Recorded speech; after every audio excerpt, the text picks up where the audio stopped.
Fala pessoal de computação, sejam muito bem-vindos aqui a mais um vídeo do nosso canal Ajuda SI. E eu trouxe mais um vídeo para ajudar vocês aí, dessa vez na disciplina de rede de computadores. Eu resolvi aqui as questões dessa lista, tá? Tirando a questão 1, que exige um pequeno cálculo, as outras questões são bem tranquilas, mas eu percebi que tem muito conceito da parte de redes, já que a disciplina que vocês estão vendo, obviamente, tá? Tem muitos conceitos aí complexos e são bem interessantes, tá? Eu vi também o material de vocês, né? Claro, eu sempre dou uma olhada no material antes de fazer as gravações, e eu percebi que não tem grande parte do que foi cobrado nessa lista no material de vocês. Eu creio que a intenção da coordenação do curso foi que vocês pesquisassem de fato materiais extras, e é extremamente necessário que vocês utilizem desses materiais extras, porque o conteúdo que está sendo pedido lá é uma base extra. Você precisa dar uma olhada no material para que vocês entendam grande parte dos conceitos que estão sendo cobrados nessa lista. O que eu achei ela bem interessante foi que ela não cobra muitos conceitos assim secos e jogados, mas sim em exemplos práticos do que vocês precisariam realmente saber de como iriam se comportar em um determinado tipo de rede de computadores. Então eu gostei muito dessa lista. Confesso que não foi tão complexa assim, foi até tranquilo de resolver ela, até porque eu também já gravei vários cursos e ministrei cursos de rede de computadores, então foi bem fácil resolver essa lista aqui para vocês. Então, mas claro, eu peço que vocês, por favor, primeiramente deem um apoio no nosso canal, passando primeiramente aí na nossa página do Ajuda-se para ajudar o nosso canal aí financeiramente. Então, pessoal, para você apoiar aqui o nosso canal, você pode vir aqui, ó, apoia-se /ajuda SI, dá um enter, você vai ser redirecionado aqui para a nossa página do Ajuda SI, ó. Então nós temos aqui toda a explicação do nosso projeto, quando começou, aquele vídeo que eu coloquei lá no canal, ele está aqui também para apresentar um pouco do nosso projeto aí. E também você vai ver um pouco aqui do meu perfil, do que eu tenho, meu gabarito aqui para vocês, beleza? E aqui o nosso projeto. Nós temos aqui as recompensas, tá? E também temos a nossa meta inicial. Então você pode clicar aqui, você pode apoiar a partir de R$1, que já vai ajudar o nosso canal aí a crescer. Então se você gosta do nosso trabalho e acha que ele pode continuar ajudando e crescendo mais e mais, você pode estar aí apoiando o canal, beleza? E claro também, se você está interessado em cursos de programação, e em breve teremos cursos extras de rede de computadores, inglês para a computação e cursos de programação para o web, estou colocando esses cursos em breve na minha página da Udemy. Dê uma passadinha lá também para adquirir nossos cursos. Então pessoal, para você ver os meus cursos aí na Udemy é muito simples, você vem aqui no Google, você pode colocar Udemy ou www.udemy.com, você vai ser redirecionado aqui para essa página onde tem diversos cursos, tá? E aí você pode colocar aqui, ó, Souza Magalhães, dá um enter e vai aparecer aí todos os meus cursos, né? Por enquanto tem poucos, mas eu já estou com alguns outros cursos e estou apenas com falta de tempo para postar, mas em breve eles estarão no ar. Nós temos aqui os de linguagem de programação, ó, tá? Tem aqui e tem outros aqui também de programação, e com a classificação aqui já da galera que já adquiriu o curso e já está classificando aqui. Então você pode vir, você vai clicar no curso e vai estar fazendo aí a aquisição do mesmo, tá? Que vai direto para a minha página, porque eu já sou titular aqui, então ele vai redirecionar direto. Então é só você fazer esse procedimento que você vai ter acesso aí aos meus cursos, beleza? Bom, vamos dar início aqui. A gente vai começar aqui com a primeira questão, ó. A comunicação cliente-servidor é uma comunicação baseada em pedidos emitidos pelo cliente e respostas emitidas pelo servidor. Em um cenário web, o navegador faz um pedido de 10 KB e ao chegar no servidor web ele responde uma página de 200 KB. Dado que a latência é de 5 milissegundos para cada byte, qual o tempo total que o usuário tem que esperar até a página chegar em minutos? Neste exercício, ignore o overhead gerado pelas camadas abaixo, tá? E apresentar os cálculos.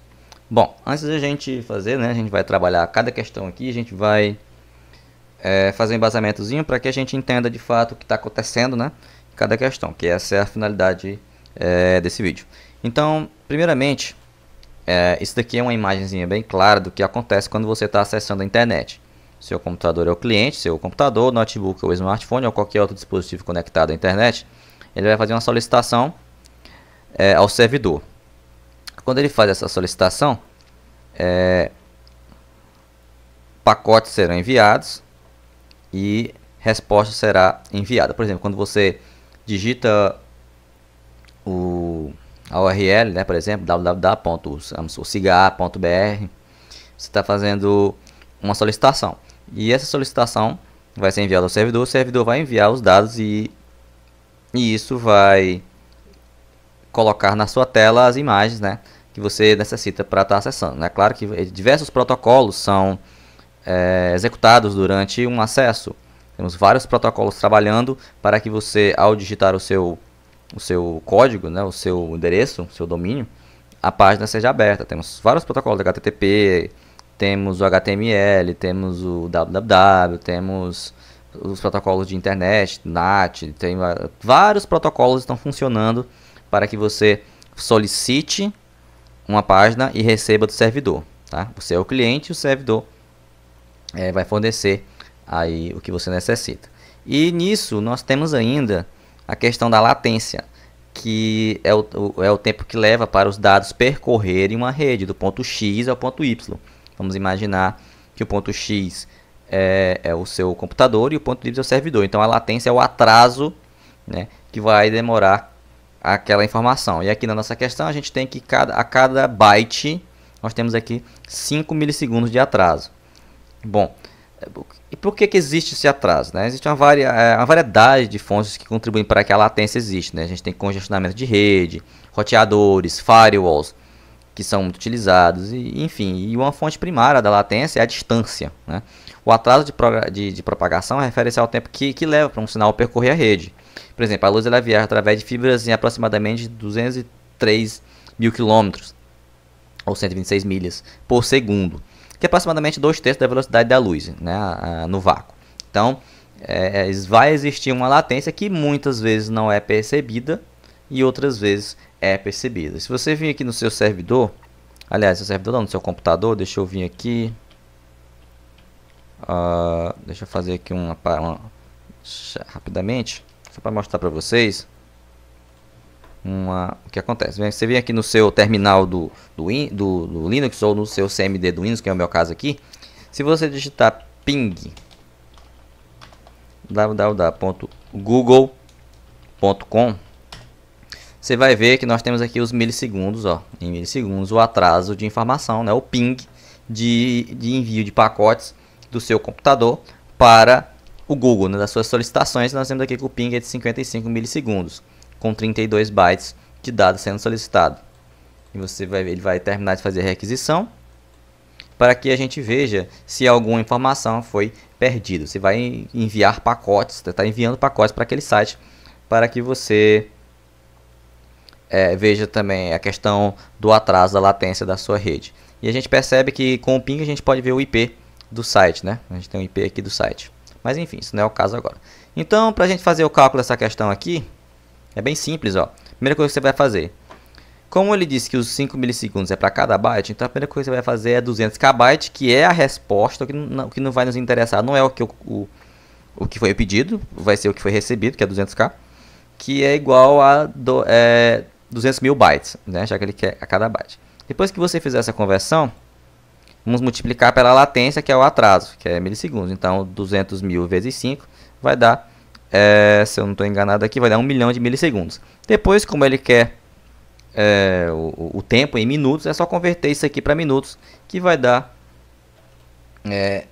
1,6 minutos, que é o tempo aí para que a rede seja carregada de acordo com essas circunstâncias que estão aqui, tá bom? Então é isso daí.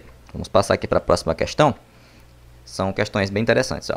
O ISP, contratado pela empresa, né, o Internet Service a empresa, né, que vai solicitar, que é solicitado no caso, que você preste serviço, fornece um único endereço de IP válido para as conexões de sua empresa, né? É assim que a maioria dos ISPs procede.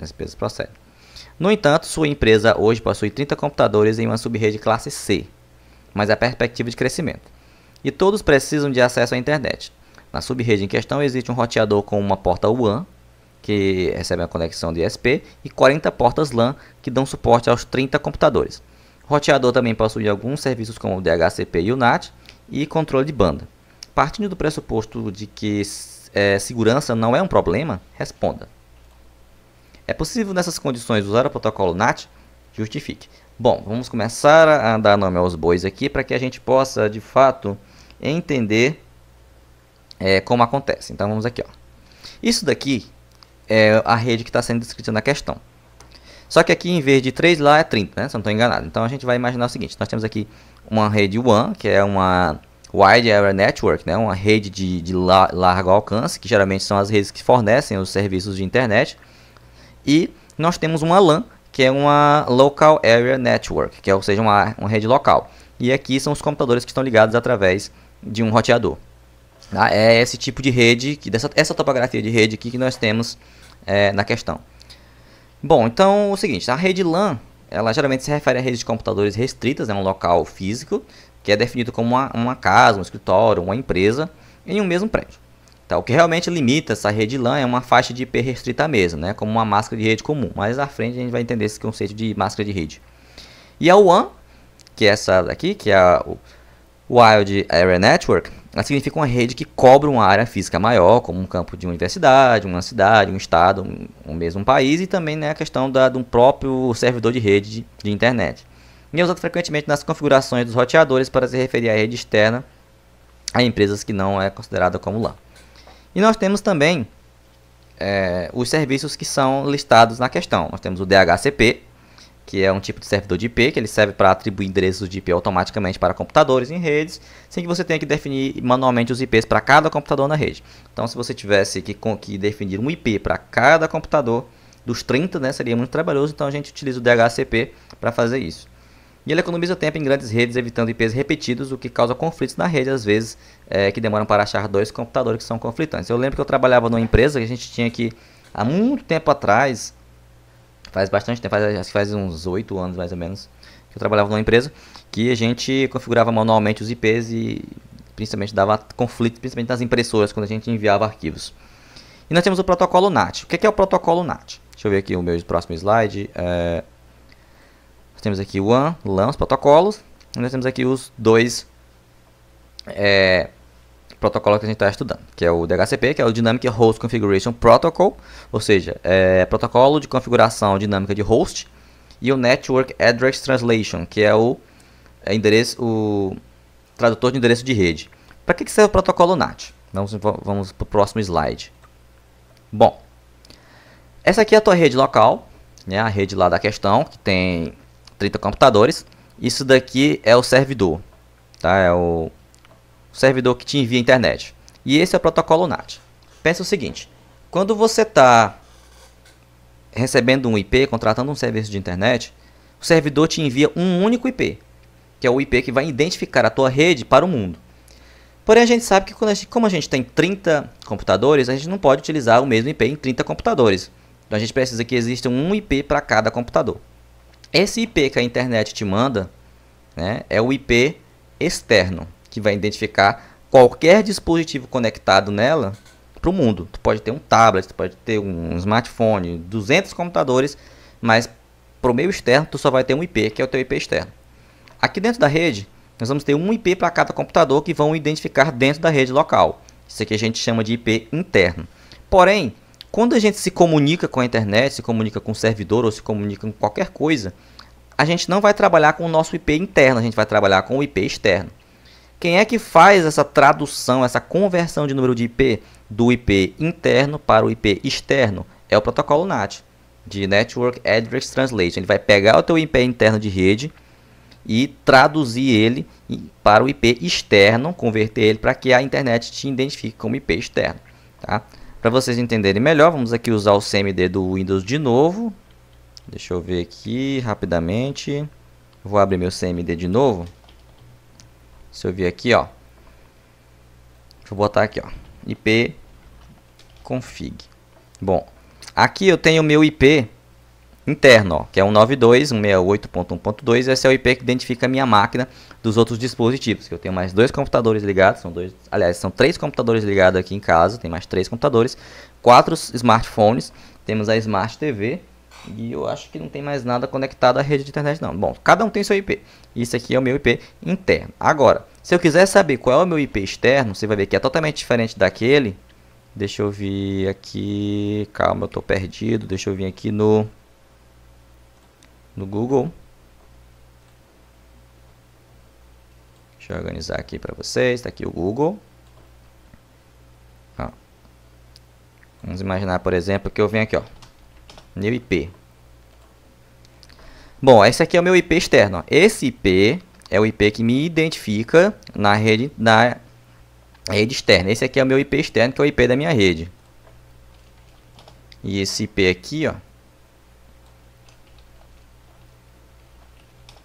é o IP que me identifica na minha rede interna. Você pode ver que os IPs são totalmente diferentes. Então, quem faz quando eu cliquei aqui, ó, quando eu abri o Google e fiz essa solicitação para ver qual é o meu IP externo, o que aconteceu? O protocolo NAT pegou esse meu IP aqui e converteu para esse, tá? Então é para isso que funciona o IP externo, e o DHCP ele serve para a gente criar aí os IPs nos computadores, tá bom? Então, é possível nessas condições usar o protocolo NAT? Justifique. Então, resposta, sim. Uma vez que há vários computadores com IP interno trocando informações com o meio externo, que é o envio e recebimento de dados, eles precisam se comportar da mesma maneira para o meio externo como rede, e não como dispositivo, o que pode ser facilmente resolvido adotando o protocolo NAT. Tá? Então essa resposta aqui é basicamente o que eu acabei de explicar. Então vamos lá. Pesquise sobre o protocolo DHCP e diga como ele funciona e para que ele serve. Bom, basicamente eu já fiz essa explicação aqui, então a gente vai só apresentar as informações, que é basicamente aquela conversãozinha que eu expliquei para vocês. Então aqui, ó, o DHCP, né, que é o protocolo de configuração dinâmica de endereços de rede, ele é um protocolo utilizado em rede de computadores que permite às máquinas obterem os endereços IP automaticamente. Bom, como é que ele funciona? Quando o cliente conecta-se a uma rede, ele envia um pacote com pedido de configuração DHCP. O servidor DHCP gerencia uma faixa de IPs disponíveis juntamente com as informações e parâmetros necessários, que são o gateway padrão, que é a porta, o nome de domínio, o servidor de nome de domínio, que é o DNS, e etc. E quando esse servidor recebe um pedido, ele entrega um destes endereços e configura para o cliente. Então é mais ou menos assim que funciona o DHCP. Tá? Não tem muito o que explicar não, que é mais conceitos técnicos. Seria interessante usar o protocolo DHCP do roteador? Justifique. A gente precisa saber que os roteadores eles têm como você está utilizando o DHCP deles. Mas aqui, ó, não. O roteador normalmente atribui endereços de IPs locais exclusivos para todos os dispositivos conectados a ele através de um serviço conhecido como DHCP. Os endereços atribuídos pelo seu roteador são endereços privados e não são roteáveis na internet. Então, ao meu ver, não seria interessante a gente utilizar o protocolo DHCP que já vem embutido no roteador. Sem contar também que a gente tem que levar em consideração a qualidade do roteador, que às vezes a gente precisa gastar uma certa quantia de dinheiro considerável para ter um roteador aí que mereça destaque, né, para a gente estar utilizando. Com a quantidade de 30 computadores, não seria melhor adotar o esquema de endereçamento CIDR? Justifique. Bom, primeiramente, vamos explicações antes da gente responder essa questão. Bom, o endereço de IP, pessoal, ele é formado por 32 bits, que é o mesmo que dizemos que ele possui 4 octetos representados na forma decimal. Isso daqui, ó, é o que forma um endereço de IP, tá? Nós temos, deixa eu ver mais um pouquinho, pronto. 32 bits, com 4 octetos, cada um valendo 1 byte, que dá 32 bits ou 4 bytes. Na conversão decimal, quando a gente converte o IP, esse aqui é o IPv4, viu? Quando a gente converte o IP, a gente tem mais ou menos essa numeração aqui, ó. Pelo menos nesse exemplo que eu estou te dando. 92.168.1.100, e é mais ou menos assim. A gente pega cada octeto de bits e converte para decimal, e a gente tem esse endereço aqui. Tá? Bom, uma parte desses endereços, né, que são os bits mais significativos, eles vão indicar a rede, e a outra parte, que é os bits menos significativos, eles indicam qual máquina está aquele endereço de IP. 92.168 é a rede e 1.100 é o endereço, é a máquina que está. Com o objetivo de serem possíveis redes de diferentes dimensões, foram definidos 5 diferentes classes de endereço de IP. Nós temos a classe A, B, C, D e E. Bom, olha, antigamente o espaço de endereçamento de IP foi dividido em estruturas de tamanho fixo, né, que a gente chama de classes de endereço. Que as primeiras são as classes A, classe B e classe C, com base nos primeiros bits, né, de um endereço de IP. Aí a gente consegue facilmente determinar rapidamente qual classe pertence a cada endereço de IP. Aí para a gente entender essa ideia de classe, é o seguinte, a classe A,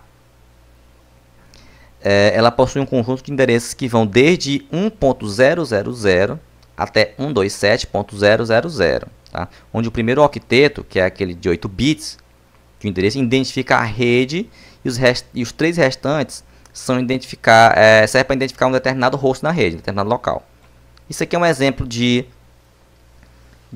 IP classe A, ó, 120.2.1.0, tá? Que ele vai desde 1 até 127, né? A gente está aqui.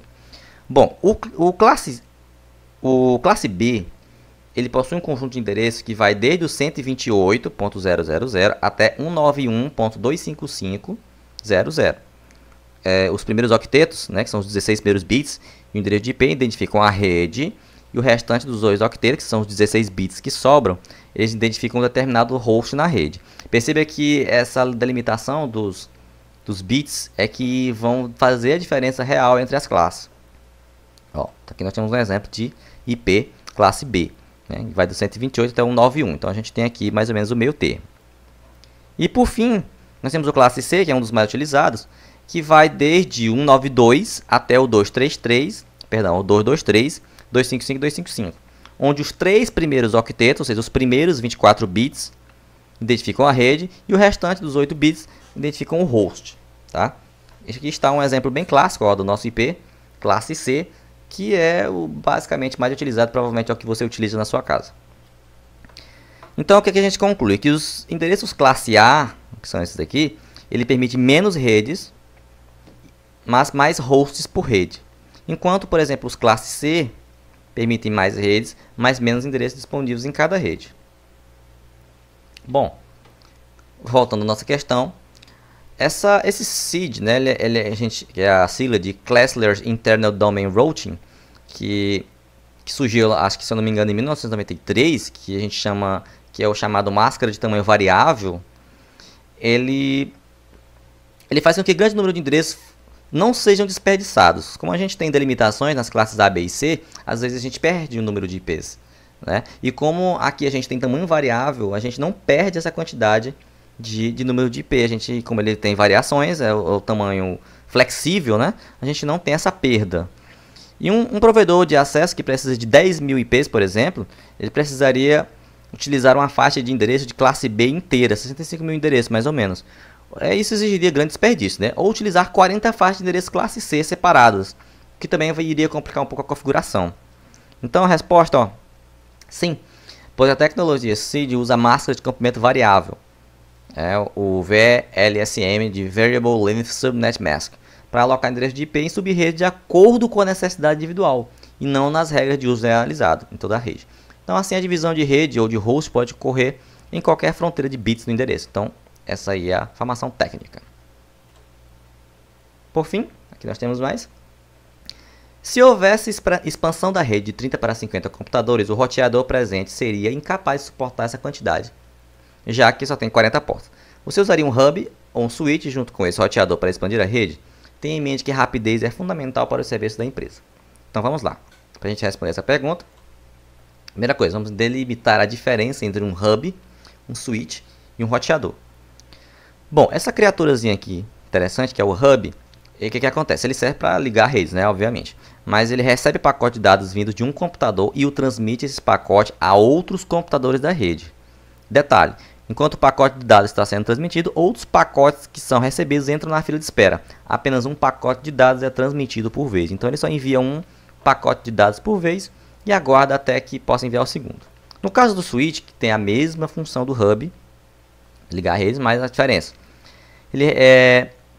vários pacotes são transmitidos por vez, tá? O que aumenta a velocidade da rede em comparação com o hub. Então ele envia um, envia o outro e vai indo fazendo o trabalhozinho dele sem precisar esperar que os pacotes sejam recebidos pelo computador cliente. E o roteador é o equipamento que recebe dados, analisa o seu destino e verifica qual a melhor rota para que os dados atinjam o seu destino. Então o roteador recebe um sinal, verifica para onde ele tem que ir e escolhe um caminho. O melhor caminho para que os dados cheguem de maneira segura e rápida. E cada pacote de informação recebida pelo roteador tem um endereço de IP e uma porta de destino. Isso aqui é muito importante. O roteador recebe cada pacote e encaminha para o IP de destino de acordo com as regras pré-definidas pelo roteador. Tá? Então aqui estão as características. Então a respostazinha é bacana, ó. Não. O aconselhável nessa situação seria a aquisição de um roteador com mais portas, pois com o uso de um switch o roteamento poderia se tornar mais lento e suscetível a erros. Então, você comprar um roteador com configurações mais robustas é sempre mais indicado, tá? Definido pelo IEEE, o TCP/IP é um protocolo usado na internet. No entanto, existem outros modelos de protocolo de comunicação que é chamado de modelo OSI, Open System Interconnection, que é definido pelo Organismo Internacional de Padrões ISO. O modelo OSI também é definido em camadas. Baseado nisso, responda. Vamos lá. Quantas e quais as camadas do modelo OSI? OSI defina para que serve cada uma dessas camadas resumidamente. Bom, pessoal, o OSI, que é um modelo de rede de computador referente a ISO, dividido em camadas de funções, ele foi criado em 1971 e formalizado em 1983, tá? Segundo Tony Ball, o modelo OSI, ele não é uma arquitetura de rede, tá? Já que ele não especifica os serviços e os protocolos exatos que devem ser utilizados em cada camada, como acontece no protocolo TCP/IP. A gente vai ver mais adiante. Ele apenas informa o que cada camada deve fazer, tá? Bom, o modelo OSI ele permite a comunicação entre máquinas heterogêneas e define diretivas genéricas para a construção de redes de computadores, independentemente da tecnologia utilizada, o que diferencia um pouco do modelo TCP/IP. Bom, ele tem 7 camadas, e são essas aqui as camadas, ó. Física, ligação de dados, redes, transporte, sessão, apresentação e aplicação. Quem for fazer concurso para a área de tecnologia da informação pode ter certeza absoluta que tem questão disso aqui, tá? Não tem como no mundo eles passarem uma prova sem ter questão de modelo TCP/IP e modelo OSI. Vou tentar deixar claro aqui para vocês como funciona. Então vamos lá. Primeira camada, a camada física, que define as especificações elétricas e físicas dos dispositivos. Tá? Em especial, ele define a relação entre um dispositivo e um meio de transmissão, tal como é um cabo ou cobre, um cabo de cobre ou um cabo de fibra óptica, por exemplo, né? Os meios de transmissão que vão ser utilizados na internet. A camada de ligação de dados. Esta camada detecta e opcionalmente corrige erros que passam a acontecer no nível físico. É responsável por controlar o fluxo, né, que é a recepção, delimitação e transmissão de quadros, e também estabelece um protocolo de comunicação entre sistemas diretamente conectados. Nós temos a camada de rede, que fornece os meios funcionais e de procedimento de transferência de comprimento variado de dados. Essa camada ela realiza o roteamento das funções, tá? E também ela realiza a fragmentação e remontagem e os erros de entrega de relatório. Nós temos, a camada de transporte é responsável por receber os dados enviados pela camada de sessão e segmentá-los para que sejam enviados à camada de rede. Essa aqui, por sua vez, ela transforma esses segmentos em pacotes, tá? O objetivo final dessa camada é o transporte, é proporcionar o serviço eficiente, confiável e de baixo custo. Bem, a camada de sessão ela é responsável pela troca de dados e a comunicação entre os hosts. A camada de sessão permite que duas aplicações em computadores diferentes estabeleçam uma comunicação. Tá? Se porventura tiver a rede falhar, os computadores reiniciam a transmissão dos dados e a partir da última marcação recebida pelos computadores receptores eles reiniciam os trabalhos. Camada de apresentação ou tradução. Ela converte o formato de dado recebido pela camada de aplicação em um formato comum a ser usado na transmissão desses dados. Ou seja, resumidamente um formato entendido pelo protocolo usado. Tá? Ele recebe, como por exemplo um padrão de caractere diferente do que é tradicionalmente conhecido. E aí ele transmite utilizando um padrão diferente do ASCII, né? Dei uma pesquisada depois para vocês verem o padrão do ASCII também, que é muito importante. E pode ter outros usos, como compressão de dados e criptografia também é muito utilizado. E por fim, a camada de aplicação, que corresponde às aplicações ou programas do topo da camada OSI. Esses programas eles serão utilizados para promover uma interação entre a máquina e o usuário. Tá? Essa camada também disponibiliza os recursos para que tal comunicação aconteça. Beleza, então basicamente essa aqui é a resposta da letra A, juntamente com a imagem que eu mostrei anteriormente. Se compararmos o modelo OSI e o TCP/IP, veremos que a quantidade de camadas do TCP/IP é menor que a quantidade de camadas do modelo OSI. Então estabeleça a correspondência das camadas dos dois modelos. Tá? Essa aqui é bem bacana. Bom, primeiramente você tem que saber que o modelo TCP/IP só tem 4 camadas, que é a camada de rede, de internet, de transporte e de aplicação. E o modelo OSI, ó, tem as que a gente acabou de listar. Então, qual seria a relação, né, entre essas camadas? É o que está aqui, ó. Você pode ir igualando aqui, ó, que ele já faz toda a relação. E nós temos aqui, ó, os protocolos no TCP/IP, ó, como eu falei agora há pouco, que o modelo OSI não tinha os protocolos que delimitam cada função. No TCP a gente tem, ó, vários tipos de protocolo aqui que vocês provavelmente verão nas próximas atividades, ou se não verão, vocês precisam ter aí uma noçãozinha básica de, por exemplo, de HTTP, que é o protocolo de hipertexto, o FTP, que é o de transferência de arquivos. Nós temos o DNS, que é o servidor de nome de domínio. Nós temos o padrão Ethernet, que é o padrão de rede. Enfim, nós temos vários tipos de IPs, o SMTP, que é o protocolo de e-mail, de envio de e-mail. E aqui está faltando, Tá faltando o POP, que é o de recebimento de e-mails. Beleza? E para a resposta, utilizem essa tabelinha aqui, ó, que é a tabelinha onde você vai ver a relação que existe entre cada camada do modelo OSI e cada camada aqui do modelo TCP/IP. Bom, vamos lá. As redes Wi-Fi mais utilizadas no mundo são definidas pelo padrão IEE. Para quem não sabe, é o Instituto de Engenheiros Eletricistas e Eletrônicos. No mundo, são definidas pelo padrão IE 802.11. No entanto, existem variações desses padrões, como 802.11a, 802.11b, 11g, 11n, etc. Cada uma das variações define alterações e melhorias nessas redes sem fio. Baseado nisso, responda. Como o padrão 802.11e, os fabricantes chegaram muito próximos do limite físico de transmissão usando apenas um transmissor e uma faixa de frequência de apenas 22 MHz. Qual é a solução tecnológica apresentada pelo padrão 802.11 a essa limitação? E como ela funciona? Antes de a gente começar a explicar, nós temos aqui basicamente uma tabelinha dos padrões de rede wireless, como vocês podem ver, que são desde o 11A até o 11AD, tá? Que já é depois do que a questão pede, com suas taxas de transmissões, as suas frequências de dados e as compatibilidades, né, entre as versões anteriores. Bom, esse padrão, pessoal, ele foi aperfeiçoado do tamanho da banda suportada pelo 802.11g, né? O padrão 800 esse padrão aqui, o 802.11. E ao contrário das melhorias anteriores, o objetivo desse novo padrão é de aumentar o rendimento da camada MAC do IE 802.11. Em vez disso, simplesmente aumentar a taxa de dados. Então, possível resposta. Como ele opera na faixa de 2,4 GHz, 5 GHz, que pode trabalhar em canais de 40 MHz, a taxa de transferência dele é de até 300 megabits por segundo. Então, como é que foi feita essa melhoria, né? Resolver essa limitação? Foi a utilização de múltiplos sinais sem fio e antenas MIMO, que permite a utilização de diversos fluxos de transmissão, usando vários conjuntos de transmissores, receptores e antenas. O transmissor adicional e antenas do receptor permitem o aumento da transferência de dados através da escala de multiplicação e aumento do espaço, explorando a diversidade espacial através do esquema como a codificação Ala-Multi, que é um cálculo utilizado nessa questão de quando a gente tem esses tipos de limitações. Então a gente pode ver que a tecnologia utilizada basicamente foi a utilização de múltiplos sinais sem fios e antenas, ao invés de uma única como a gente tinha no modelo anterior. Letra B. Se eu não me engano, acho que é a última, né? Você usaria um roteador Wi-Fi na sua casa com padrão 802.11g ou 802.11n? Justifique sua resposta. Mostra aqui, não tem nem o que discutir, né? 802.11n, claro. Roteadores com essa tecnologia podem ser até 4 ou 5 vezes mais rápidos que as versões anteriores, então essa aí já é um motivo suficiente para a gente estar utilizando o roteador 802.11. Beleza? Então a gente conclui aqui essa resolução. Bom, espero que vocês tenham gostado dessa resolução, mais uma resolução para vocês.